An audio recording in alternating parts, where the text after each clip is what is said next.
Hey, what's going on, everybody? This is Joshua Ingalls, and I'm really excited. I've got Edwin Diaz from Helios Property Management. He is crushing it in New Jersey, and he is just doing a tremendous thing for the veterans there and specializes in veteran housing and is also a veteran. So, Edwin, thank you again for agreeing to do this interview with me. Thank you, Josh. Thank you for having me. Absolutely. So, I want to start from the very beginning. Share with me how you got started. Actually, let's go way back, even before you got started in real estate. Tell me a little bit. At lunch, you were talking a little bit about your upbringing, and I think that's something I want to talk about. So tell me a little bit about your childhood. Yeah, so I was born in the Dominican Republic. I actually wasn't born in this country. And I was born very poor. My family was very poor. We actually come from the countryside. And I didn't even have shoes to wear. And we all lived in one house. It was about 5 of my cousins and 3 of my aunts with 3 of my uncles who actually were here already in the United States, and my father. And they were working while we were back in the Dominican Republic, pretty much in poverty. And at 5 years old, we got our visa and we came here to the United States, and we were able to come to this great country of the United States. That gave me all the opportunities that I was able to take advantage of. But there in the Dominican Republic, in the house that we lived in, it was 5 of my cousins, like I said, and all of my cousins, including my sister actually, they all went into the medical field, and they're all pretty much doctors now. I ended up going into Wall Street as a career initially, and then I went into real estate. But before that, I signed up for the United States Marines. I was in the United States Marines for 7.5 years, active of the time. I ended up, lasting a little time there. I took a very big passion because I lost some friends and went through a lot of different situations in the Marine Corps that gave me a greater love for veterans and the military. Coming out of the military, I became a Wall Street guy. I did that for 15 years, and eventually I got bored of it. I said, you know what, this isn't for me. I just got bored, and I loved Wall Street. I did, but there was just a point that I said to myself, I don't even enjoy coming to work anymore. So I had a friend. I had been investing in real estate already. I invested in my first house when I was 24 years old, not because I was an investor or because I had this epiphany about real estate, but just because I wanted to buy real estate, and I wanted to buy my first house. I bought my first house, and at 24, I'm 41 now, and I did very well in that house. I kept it for 2 years. I lived in it with my wife at the time. And we sold it, and we made some real decent money for a 24-year-old kid, or 26 at the time I sold it. And I used that money and I invested into the stock market like I always did. Most of my investments were in the stock market. That's what I believed was going to make me the money that I needed. And I never really focused on real estate. But throughout the years, I always bought and property, just sort of like dibbled and dabbled, nothing really big and fancy. I didn't know anything about real estate investing like I do now, but eventually as time grew and I became more bored of Wall Street, I had a really good friend of mine who was a real estate investor. We grew up together, and I was picking his brain one day because I was kind of like sort of fishing for things that would I guess stick, because I was really tired of Wall Street at the time. Yeah. And he kind of like opened up a new door for me, because the way that he explained it to me was very fascinating. He had bought one property and rented that out, then bought another property and rented that out, and then did it so on and so on, to a point that he already had a few properties and he didn't even have to work anymore. And he wasn't even really like spending a lot of time on managing these properties. They were being managed by themselves. And that kind of like was a light bulb moment for me. It allowed me to think that, wow, he's onto something. Now I think that's probably what I think it's, and I knew about real estate. I knew the financials. I understood the investment part of it, but not like on the level as a real estate investor. And it just opened up a whole new realm for me. I just felt, you know what, I think I'm going to learn more about this. And I started attending networking events, and it went from there. So tell me about going from Wall Street, and thank you for sharing your story, and again, thank you for your service as well. But tell me a little bit about your first deal. How did going from Wall Street? How did you get the money to do your first deal? Did you get a traditional loan or? So I had a decent amount of savings from Wall Street because Wall Street did afford me a very good life. I was in investment banking and I made a decent salary. I was already making a little bit, six figures, definitely. And I had big bonuses. So I had a little bit of savings. I brought all of that money to real estate. And my first deal actually I did was with Louis Cruz. And we put I think it was like $84,000 into that deal deposit because the hard money lender didn't really believe in us. We didn't have any experience. We didn't have any real background to say that we understood how to do it. So they really requested a lot of money down, which was a substantial amount of money for the deal. The deal was only like $150,000 deal. But 50%, over 50. Wow. Yeah, and we had to put $84,000 down. But I had the money. I didn't really mind. And the next three deals I did after that, I also had to finance out of my own pocket for the gap funding. So, I was lucky. I had some money from Wall Street, and it basically allowed me to come from Wall Street and come into this business, and hit the ground running. So tell me about, so that's how you got the funding, was through was it a local hard money lender in New Jersey? Yeah, that's right. But by the way, Josh, we're in Jamaica. I just want to say we're drinking Red Stripe, and this is an amazing, amazing climate. I mean, I love this. So although we're doing an interview and we're working, we're also, enjoying ourselves. Yeah. So what were you saying, Josh? So you went from buying your first property, you used a local hard money lender in New Jersey. They were local to the area? No, this lender was actually not a local lender. This lender was a national lender. Okay. I used Lending One. Okay. Lending One was the lender there. I don't know if you ever heard of them. Awesome. They're pretty good. So they gave us pretty decent terms, and they didn't necessarily trust in us, but they gave us the opportunity. Yeah. And that's what counted. I wanted my to get my foot in the door, and from there on we just got more hard money lenders. We got more experience, and we just built our relationship from there. That's awesome. Now we have strict guys that we work with. So tell me, you got the money from Wall Street. You also used the hard money lender. How did you find them? Just on the internet? Well, that, and one of the things that I think was very important for me is that I spent a lot of time and energy understanding the business first. So I got myself involved in networking events. I went to re-up meetings. I actually attended, masterminds. I got myself some coaches and some mentors, and understanding the business from these guys who knew a lot more than me. It took me it made me understand that these are the hard money lenders. This is what they do, and this is who the guys that they can help you, and why I needed a hard money lender and not a traditional lender.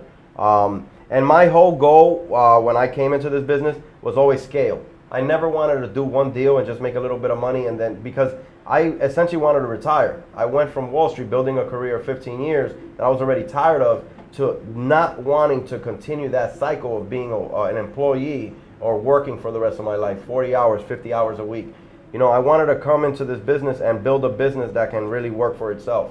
And, I put in some effort, of course. I'm not scared of the work ethic, but I wanted to do something that wasn't going to take all of my time.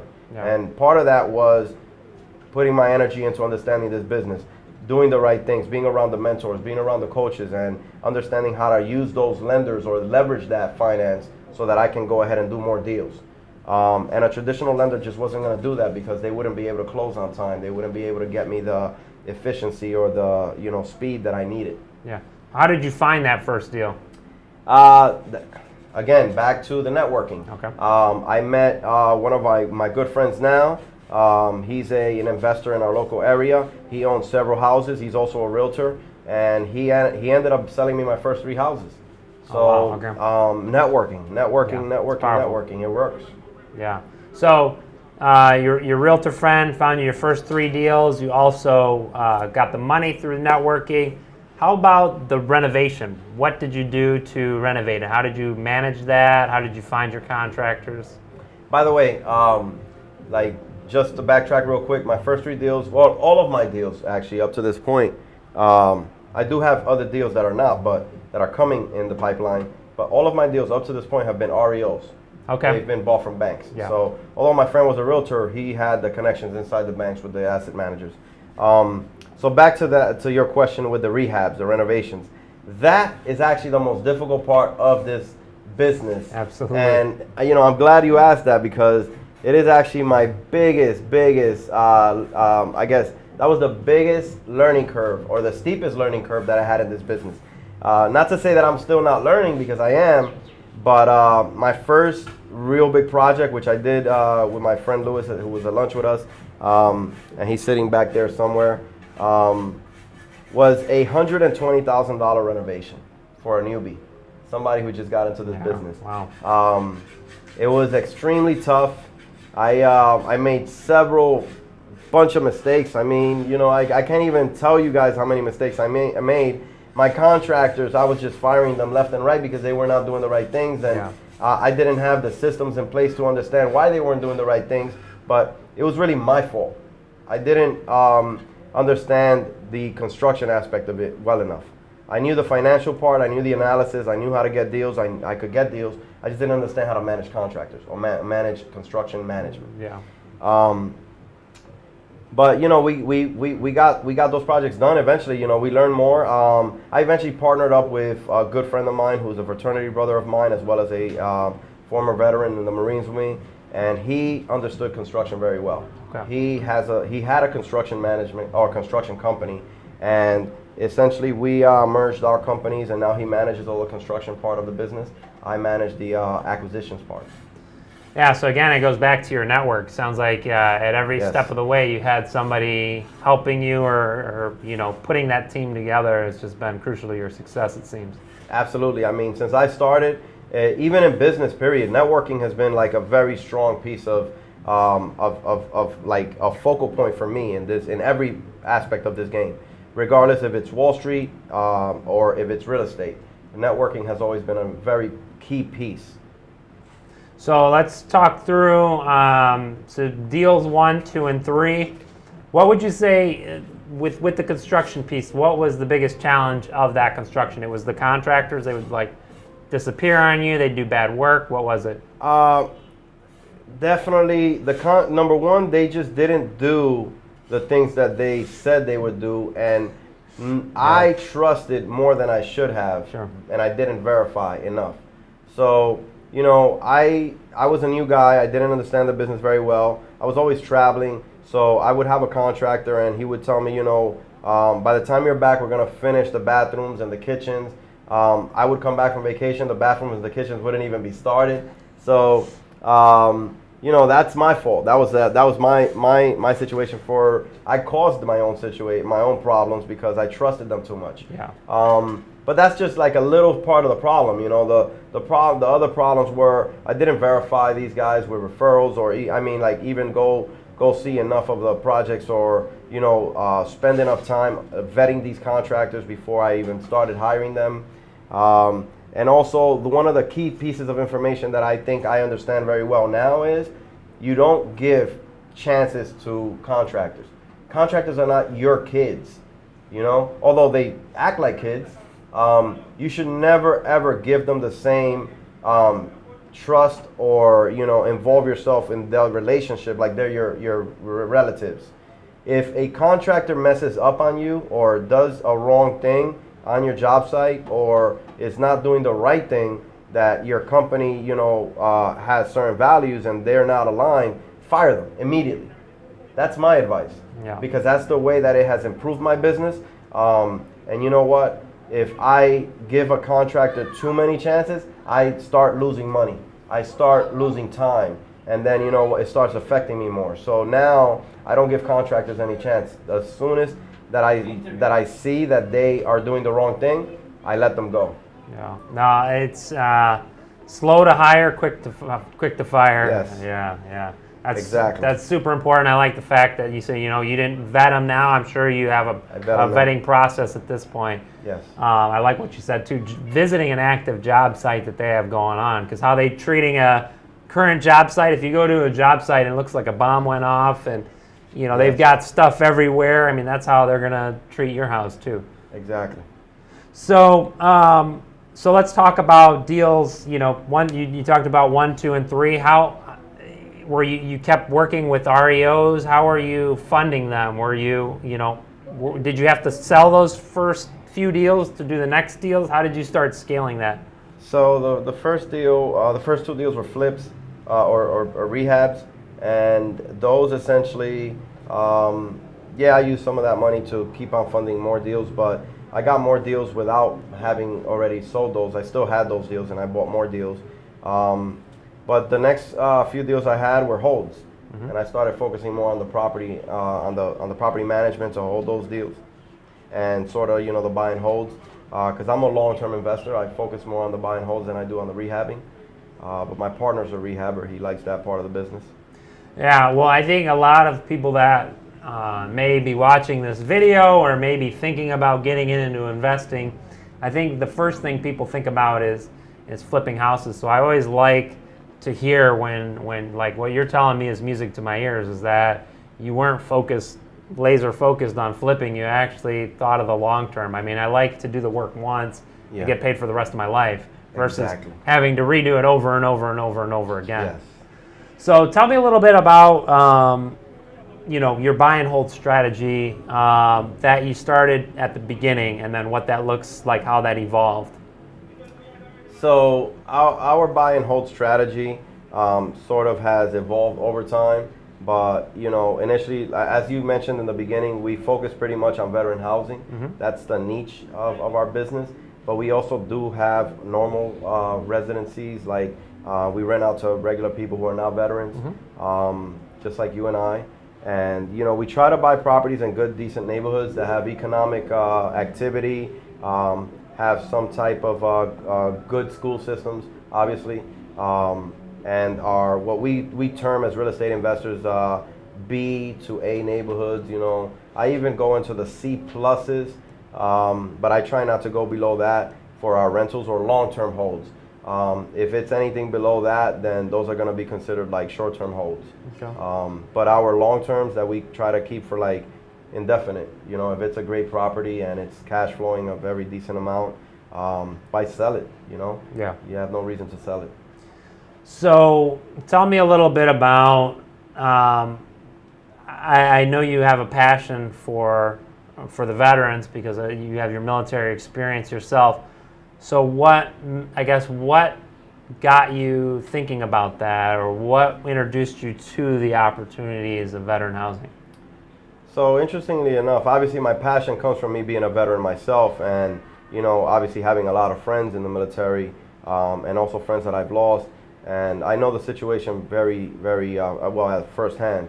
So I always wanted to get into this business somehow to like help veterans. I didn't know how, but it's kind of like fate, I guess. Opportunity really just came to me. The same person that I met at the networking events, who was a realtor and is also an investor. He owns about 15 buildings, or he owned 15 buildings at the time, and he was working with veterans. He wasn't a veteran, but he was working with veterans and veteran organizations, and he introduced me to that.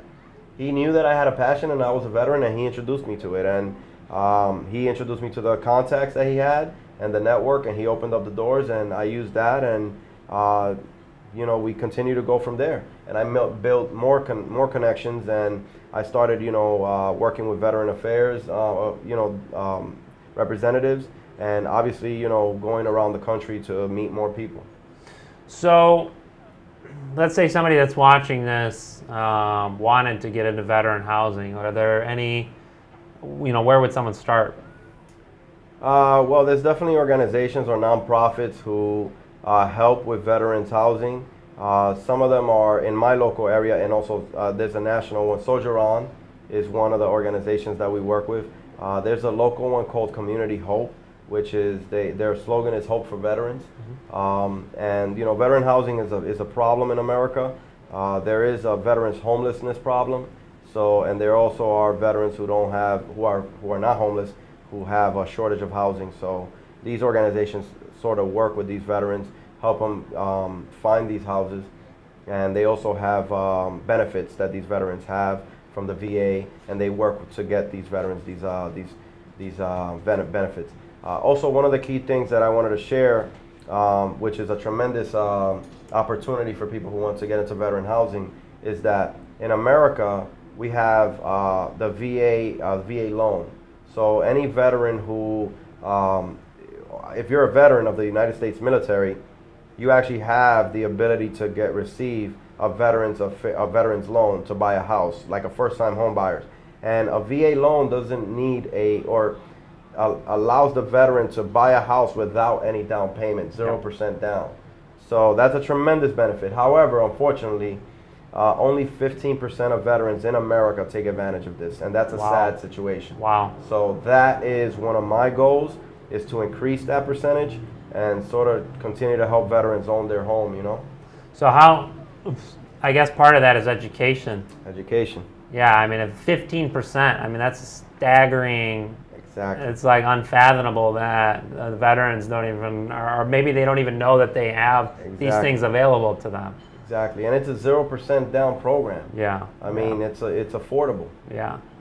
So tell me, now with the veteran housing, so what types of properties are you buying, and then what types of features does it have to have, or what are the requirements for like a building? Let's say I have an 8-unit building. What are some of the requirements if I wanted to deem that to be veteran housing? Well, if you it's two different types, right? Because we have, if it's just for someone who has a family and they want to just rent out an apartment, it's and you have a multi-unit apartment building, there's no specific requirement as far as like just because they're veterans. It's just the same requirements that the city probably has for any tenant apartment.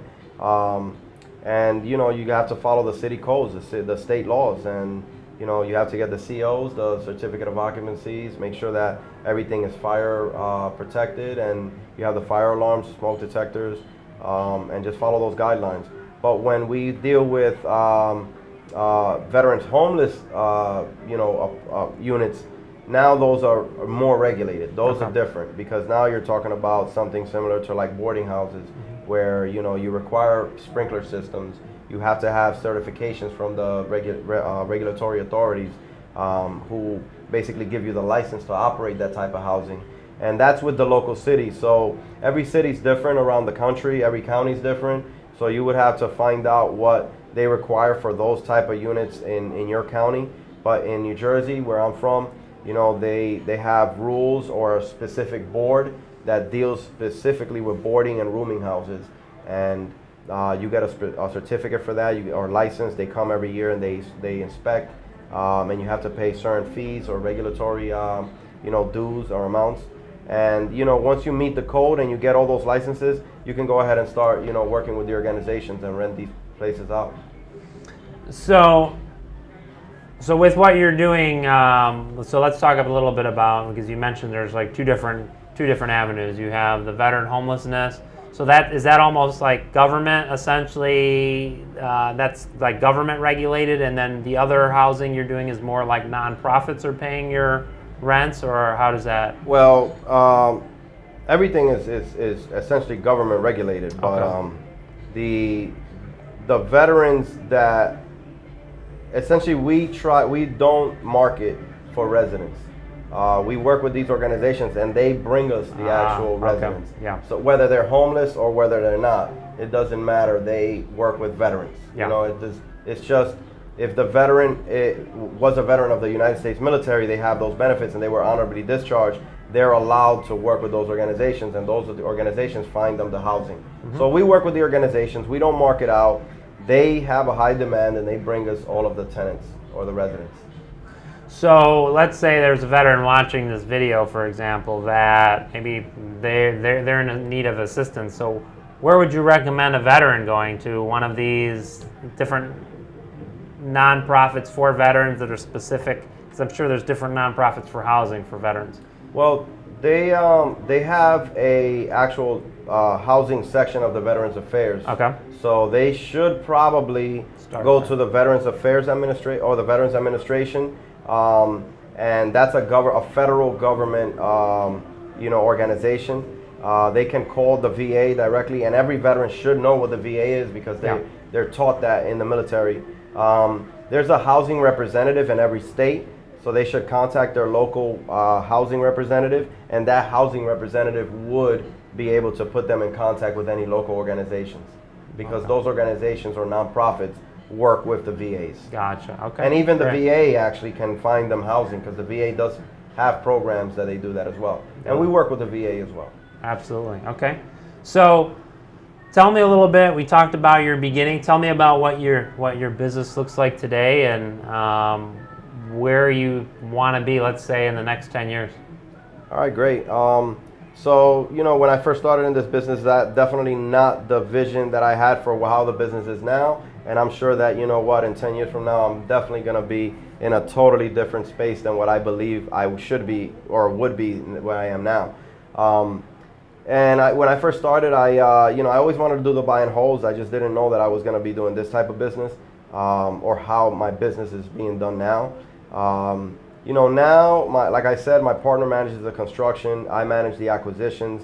We specifically, we're a two-man shop. We do have employees, but we try to, specifically focus on the local area in New Jersey. We don't do any virtual investing in different states, which is something that we will do in the future. But right now we're focusing on the local market. We're trying to gain an expertise in the local market and trying to be the source for veteran housing in New Jersey. Yeah. Or grow that, reputation. We're still very small, so that reputation has to be worked on tremendously. Continue to work on these niche strategies that we have, not only veteran housing, but we do want to, work with other type of demographics as well, specifically like domestic violence victims or substance abuse. But veteran housing is one of the things that we focus on primarily because of our passion to it. Our business, we do have rentals that we focus on as well. Like we also, again, we're a niche shop, so we try to focus on things that normal real estate investors try to avoid or are not, privy to it or don't have the knowledge of it. Why? Because we don't like competition. There's less competition in veteran housing. There's less competition in, we do Airbnb. We're doing Airbnb. We're trying to work on, now we have a 4-unit that we're working on for insurance type of claims. So anybody, if there's a fire, for example, and a first-time homeowner has a fire in their house, they can file an insurance claim and get like a short-term rental. Okay. So we're doing short-term rentals with the 4-unit. We try to do niche strategies. We like the niche strategies. They work very well for us, because we just don't like the competition. But as our business evolves, we're trying to automate more, introduce more processes and systems into it. I'd like to remove myself more from the business. I'm very involved now, but I am involved less now than I was when I started. So, as time evolves, I do find myself that the business is maturing, or I'm maturing, and it's growing into a different type of business. Now it's turning into an operation that, it runs a little bit smoother than it did, maybe 3 years ago. Hopefully 5 years from now, it'll be running a lot smoother than it is today. And one of our goals is that I want to remove myself from the acquisition side. I don't want to manage the acquisition side. I'm going to have somebody manage it for me. And my partner is also going to have somebody manage the construction side, so that our job would be focused on, the revenue generating stuff, meeting investors, raising private money, dealing with banks, perhaps, or financing. So you talked a little bit about, a little bit of how you want to change. Now, I guess because you mentioned to me, I think yesterday, that you had a veteran organization reach out to you, and it kind of broke your heart that you didn't have housing for veterans. So is your immediate goal to kind of, as obviously you're just one person, but to fill that as much as possible for the veterans?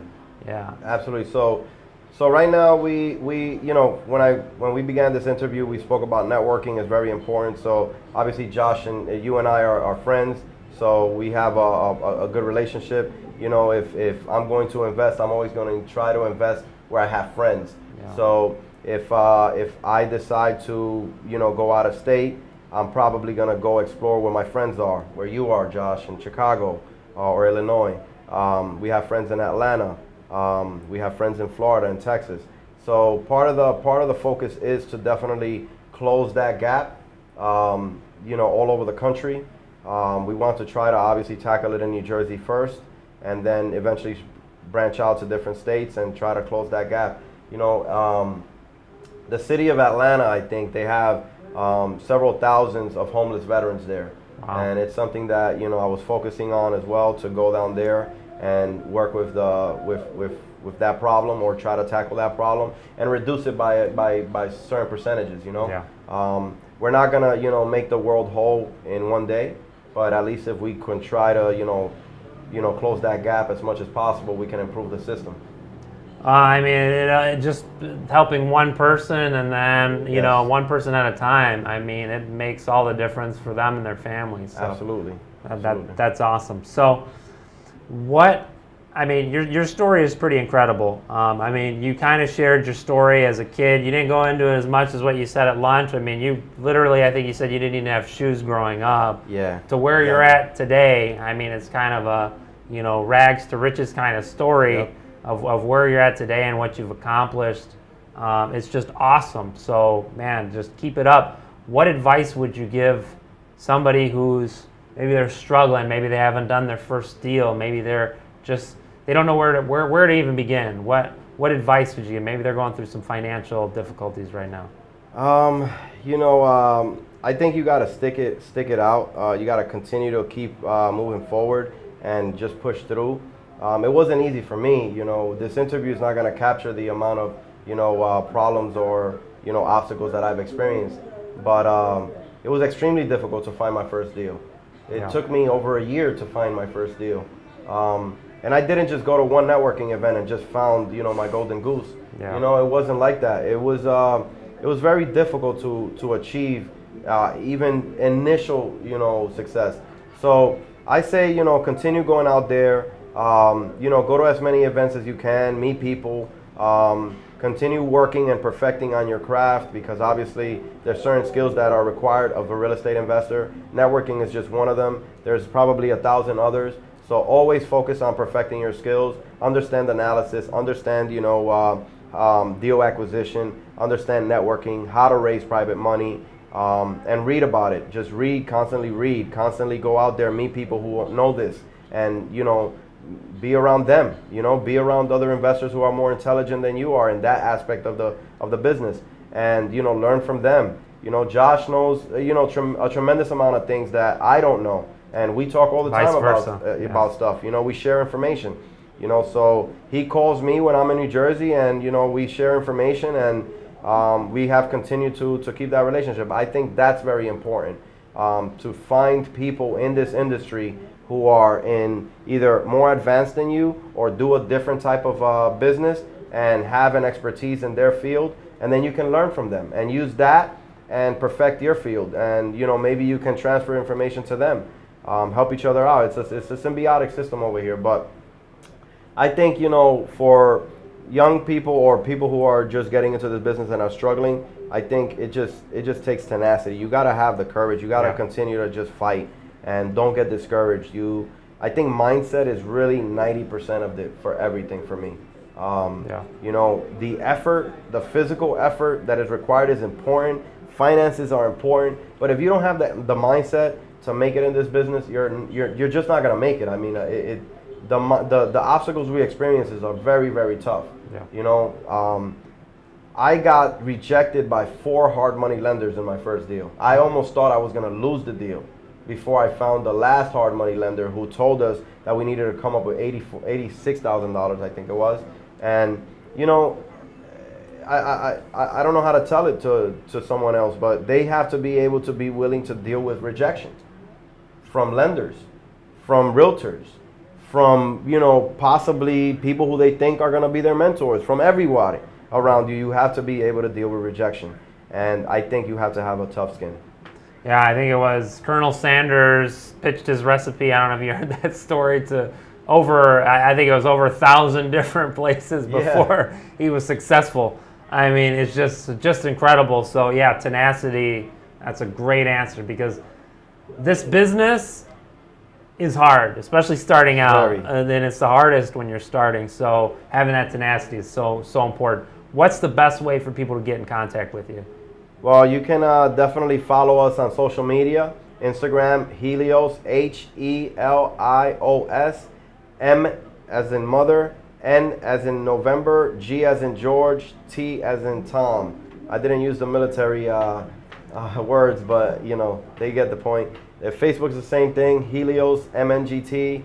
LinkedIn, we have Helios MNGT. YouTube, we don't do that many YouTube videos, but we have a YouTube page. We're gonna start putting up more content there. But social media, just follow us on social media, and we constantly post new things that we're working on, projects, or, you know, ideas that we have, you know, places that we're traveling in and we're learning from our mentors and our coaches.